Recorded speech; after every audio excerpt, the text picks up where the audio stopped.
get right on into it. Now, today's topic of note is going to be Albedo. And Eula, actually.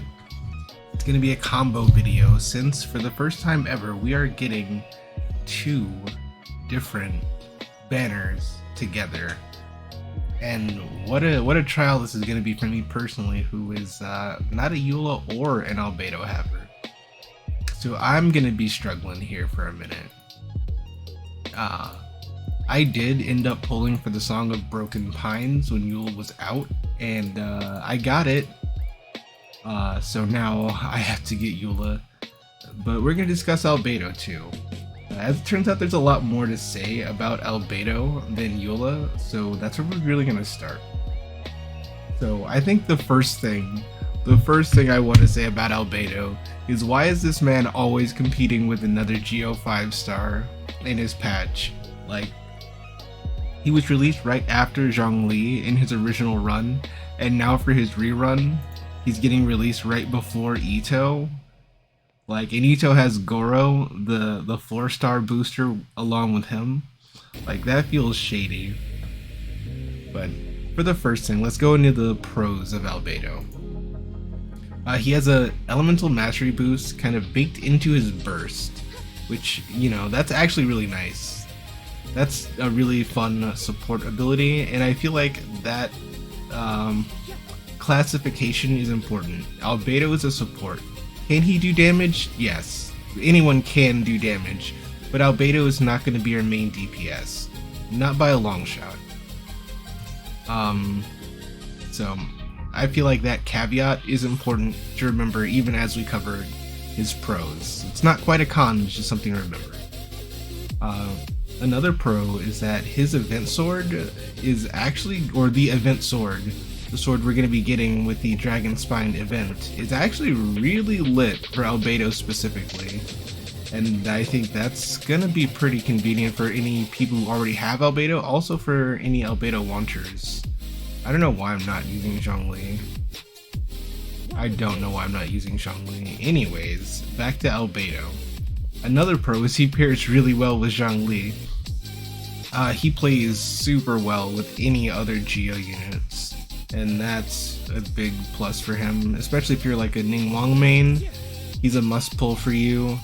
Like if you're a Zhongli main, like for your DPS, he's a probably should pull for you because he pairs insanely well with Zhongli.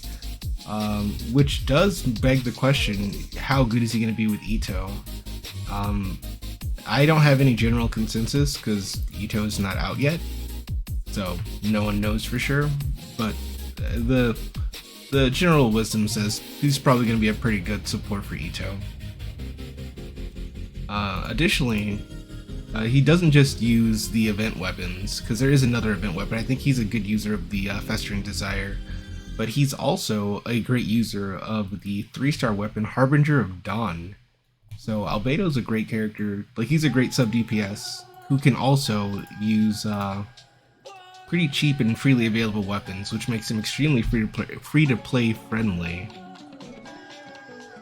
Another pro for Albedo, another, in my opinion, big benefit is that his damage, he does it off field. He doesn't need a lot of field time. So that leaves you free to use your Hu Tao or whoever you're using as your main DPS. I just said Hu Tao because I'm literally using Hu Tao. But whoever you're using for your main DPS on his team, like your Ningguang or your Zhongli, like whoever your main DPS is, they can have more time, because Albedo doesn't really need any active time. He just sets it and forgets it. And another pro, a kind of final one, I think. One of the last ones I've written down here is that he is a perfect bearer of the Tenacity of the Millless set. So if you want to use Tenacity and you are not already, he's the perfect character to use it, which also would free up another character to run a more DPS oriented artifact set if you wanted. Like, that would free up your Zhongli to run something else. I don't know what Zhongli runs off the top of my head, but it does leave your other characters to run more active DPS sets. So now that we've talked a lot about the good stuff about Albedo, now that we've simped, it is Simpin' Sunday, let's take a second and talk about some of his drawbacks, some of his cons, and not constellations. So, one of his big cons is that he is Geo. Although he does look super cool and use that awesome cryo attack in the trailer, he is still a Geo character and can only deal Geo damage. Which, while it does give you Crystallize, which kind of makes him a pseudo shielder if you want to go that route, mainly it prevents him from doing other big reactions. It locks him out of reaction teams, although he does boost Elemental Mastery, so he can go in your reaction team. He's just not going to be providing you with any reactions. Another con is that, well, he scales with defense. Now, let me tell you why this is a con. Normally, this would be a pro, like, oh cool, I can use these spare artifacts that, you know, are defense. Ito also scales with defense, and if you're not going to be using tenacity, like if you wanted to have some damage, or want to have a hybrid build on your Albedo with the new artifact set, well, that's the same set that Ito uses, and you can't farm for them both now, because, well, they share a main stat. That's just something to consider. Like, if you want to pull for Ito, you're gonna have to farm twice as hard if you want them both to have this set. Another con, and in one of my, in my personal opinion, this is the one that you should be not necessarily most careful of, but the one you should most look out for. And that is that the flower, Albedo's flower, can be wonky. Like, just like with Zhongli's pillar, any place that the pillar automatically disappears, Albedo's flower will automatically disappear. I'm talking things like the, not hydrohypostasis. I don't know if it disappears in the hydrohypostasis, but the Oceanid. Like in the Oceanid fight, over here in, not Geoprimo Bishop, but here in, Asia's fight, the Zhongli's pillar and Albedo's flower just disappear. And in the case of Zhongli, you still got your shield out of it, you know, you got your main use, at least for me. But for Albedo, you're now losing out on a lot of his utility and DPS, making him a dead character in those fights. Now, I do consider this a generally big fault, but the other side of that is there's other characters whose elements lock them out of fights, so I don't necessarily consider that the biggest part of this fault. The other part of the flower being wonky is that if you're not accustomed to it, that flower can be very detrimental to your gameplay. You can step on it and all of a sudden, oh, I didn't mean to be doing a plunging attack. Or you can step on it and, oh, I messed up my combo because now all of a sudden I'm rising out of the sky and I'm trying to do my elemental burst. So, it's cool, it's kind of convenient, but just be aware of it if you're not used to it already in your gameplay. That's really all I have to say about that. And kind of that's the majority of what I have to say about Albedo. I might have some other incidental thoughts. That's for editing Yoshi. He's a whole other entity. Not even sure that guy's human. But that brings us around to Eula, and there really is a lot less to just say about Eula. She's really, if you want to deal white numbers, pull Eula. It is as simple as that. If you want white numbers, pull for Eula.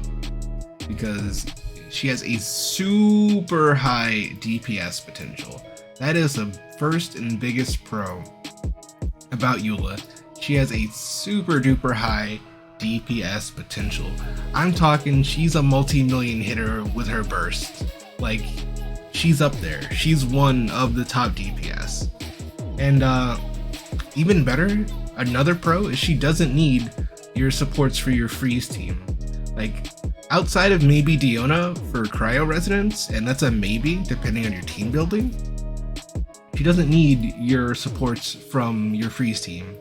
Like, yeah, she wants Bennett because she wants an attack boost, but like, that's really, like, outside of Bennett and an Electro, she can really go with anyone. Like, on top of that, she gives you a place to use all of your delightful Electro supports. You can use your Official, you can use your Raiden, like, her team is where they go. So, I mean, it gives you a reason to run Superconduct, honestly, and it also frees up your Animo supports, because she doesn't need them. So your Sucrose, you can use her on your other team. Your Venti, your Kazuha, not needed. Those high demand supports, they're fine being elsewhere. Now, I mean, those are big pros, but she also does have some cons. One of them is that burst I talked about. That burst, it's fantastic. It is a great burst. It does hella damage, but it also has a reasonably high burst cost. So that's something you're going to want to consider when you're building her artifacts. You got to keep that in mind. And also when you're building your team. So whereas, yeah, she doesn't need a lot of your... She doesn't need your Mona, she doesn't need your Xingqiu. She probably might need that Diona if you're not going to build any elemental recharge on her. So that's something to consider. Another con is that if you want her to really perform, like if you want those crazy high numbers, she's gonna want a 5-star Claymore in return. I'm personally fortunate. Really, they want Knockaweed? If I didn't have Yoimiya built already... Anyways, I'm sorry guys. Like I was saying, if you want her to really perform, you have to get her a 5. You don't have to, but it would behoove you to get a 5-star weapon or a high refinement 4-star weapon, which I'd say is considerably less free-to-play friendly than Albedo, but she, unlike Albedo, is a main DPS, so that's kind of, in my opinion, comes with the territory. So she does want a 5-star weapon, and in my book, that's a pretty medium-sized con. It's not the biggest sin in the world for a character that's gonna be carrying you this hard, because Eula can do insane damage. So she's worth what you're getting. But the question is that something you want to do? Is that investment that you want to make? Because on top of that weapon being a 5-star weapon, she's gonna want it to be high ranks and or high levels, and if you can get it, high refinements, because she does better with better investment. What can I say? So, I mean, Eula, I would recommend pulling for her, but I would have the cautionary caveat of she's gonna be draining you drive resources, because she also requires, well, not requires, prefers. Like, I feel hesitant to say she requires things because she can be usable without them, but she prefers a specific artifact set. And let's see what the other artifact set that comes in the Pale Flame domain is. So, I mean, you can farm it with Tenacity of the Milla, which is actually a really solid set. So I guess overall, that's not too resin inefficient. So I guess we can count that as a pro at the end of the day. It took me a while to get it done, but that's what I have to say about the 2 new banners. The question remains, who should you pull? And the answer is this. If you want a Geo team, pull for Albedo. If you want Superconduct, pull for Eula.